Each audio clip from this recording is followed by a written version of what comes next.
कुछ लगाना होगा, ये काम महत्वपूर्ण है। ठीक है, नहीं बिल्कुल महत्वपूर्ण है, और इन मुद्दों को लेकर आप सड़क पर भी उतरिए। आपसे रिक्वेस्ट है, बिल्कुल जनता के मुद्दों को उठाना विपक्ष की जिम्मेदारी भी है।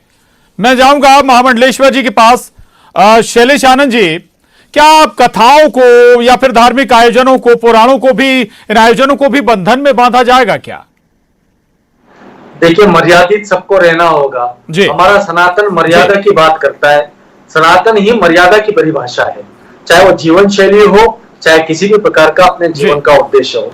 सवाल कहां उठ रहा है कि रविंद्र जी की बात एक अच्छी लगी मुझे, जिसके ऊपर मैं निरंतर कह रहा हूं कि पर्यटन और देशाटन का अंतर होना चाहिए। हमने धर्म के व्यापारीकरण से हमने अपना राजस्व अर्जित करना चालू कर दिया, वहीं पर ये गलतियां चालू हुई।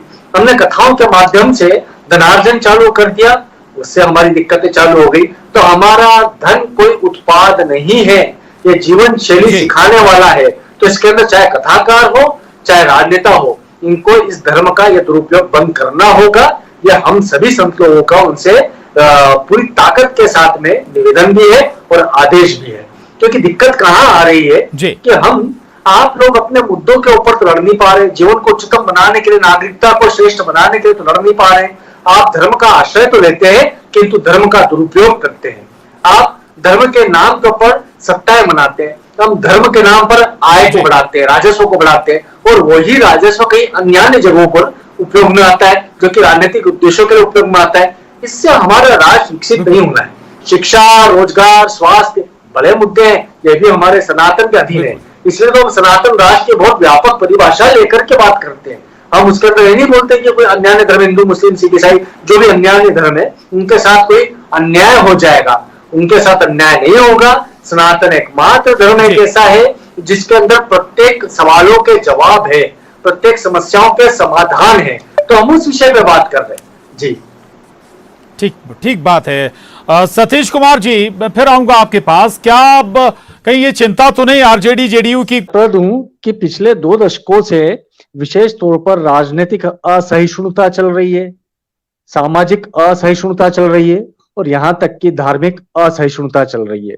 वाणी पे नियंत्रण किसी भी पक्ष विपक्ष या किसी भी क्षेत्र के व्यक्ति का नहीं है।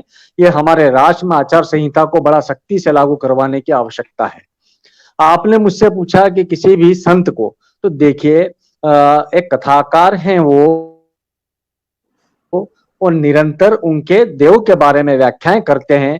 उनकी वाणी के से यदि किसी को आहत होना पड़ रहा है तो उन्हें क्षमा मांग लेनी चाहिए। एक संत को अपने आक्रोश के ऊपर नियंत्रण रखना होगा, अपनी वाणी पर नियंत्रण रखना होगा।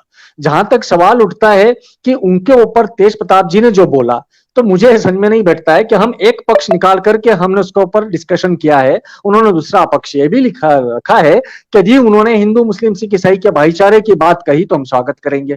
तो हम ये भी देखें कि प्रत्येक व्यक्ति के अंदर जो 2 पक्ष है, उनमें से एक पक्ष वो भी है।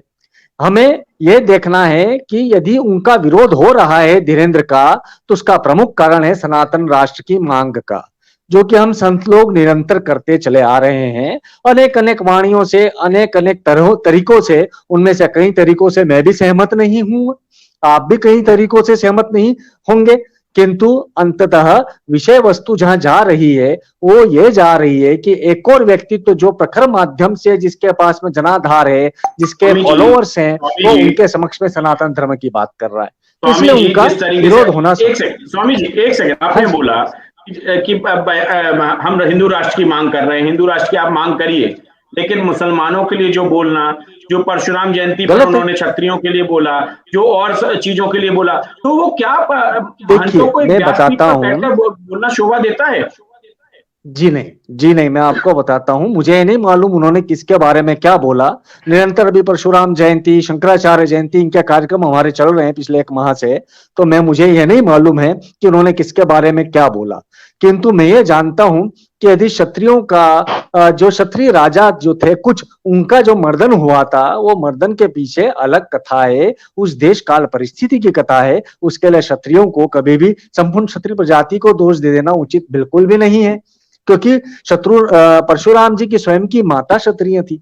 रही बात यदि सहस्त्रबाहु के बारे में कुछ कहा है, तो एक कथानक है, हमारे यहाँ के कथानकों के ऊपर अनेक पक्ष निकल करके आ गए। बीच में विवाद पैदा हुआ था जो शूद्र गंवार पशु नारी वाला, तो हम एक पक्ष निकाल करके रख करके समाज के समक्ष बिना मतलब में एक ऐसा अध्याय प्रारंभ कर देते हैं बहस का जो कि हमारे राष्ट्र को आहत करता है।